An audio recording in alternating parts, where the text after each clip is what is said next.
le médecin et moi, nous avions décliné un certain nombre d'ambitions articulées autour de projets concrets, parmi lesquels l'ouverture du bloc opératoire, le démarrage de la morgue, mais aussi d'un certain nombre de services qui étaient nécessaires pour un relèvement du plateau médical du centre de santé de Bignona.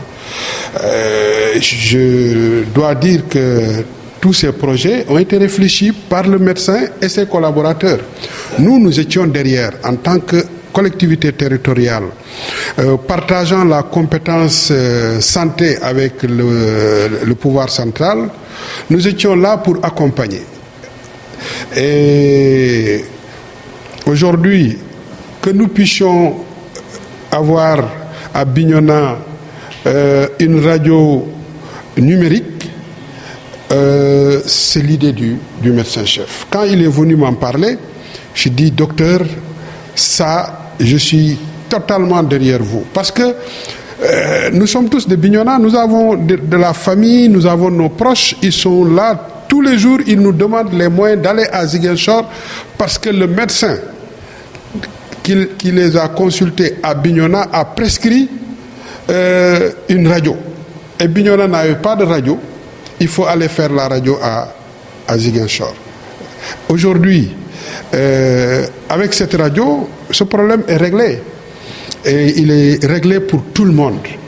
Et mieux, nous avons une radio dont les clichés sont d'une netteté qui permet aux médecins de faire un diagnostic vraiment précis.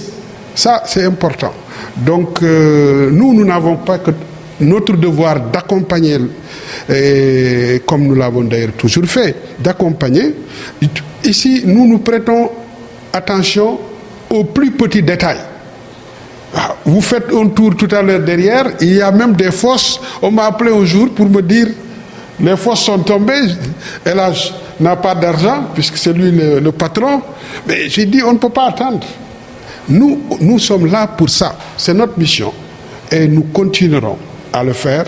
Je sais que le docteur a beaucoup d'ambition.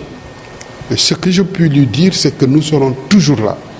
Quelles que soient les difficultés financières au niveau de la commune, la santé est une priorité. Nous serons toujours là. J'insistais tout à l'heure sur le maintien et l'entretien du matériel. Ça, c'est important. Heureusement qu'ils ont l'engagement de celui qui nous a vendu le matériel de faire le suivi et de les accompagner dans l'entretien. Cela me soulage. Je salue aussi l'idée du médecin qui consiste à baisser les prix pour que les prix soient largement à la portée des populations. Ça aussi, c'est à magnifier et à souhaiter que d'autres projets encore puissent suivre pour que le plateau médical à Bignona, au centre de santé, soit encore plus élevé. Déjà, avec ce que nous avons ici à Bignona, nous avons déjà constaté que dans beaucoup d'autres services comme l'ophtalmologie, la pneumologie, il y a des gens qui viennent d'ailleurs en laissant des structures de santé là-bas pour se faire soigner à Bignona. C'est parce qu'à Bignona, il y a une expertise, il y a un savoir-faire qui est là, qui est un acquis, avec des agents de santé dévoués, si bien que si plateau technique est relevé davantage, je pense que on ne trouvera plus jamais de raison de quitter Bignona. Il s'y ajoute que le combat que nous sommes en train de mener, tout le monde le sait, nous l'avons dit publiquement aux plus hautes autorités de ce pays, et nous faisons le suivi avec elles pour que Bignona passe de centre de santé à hôpital.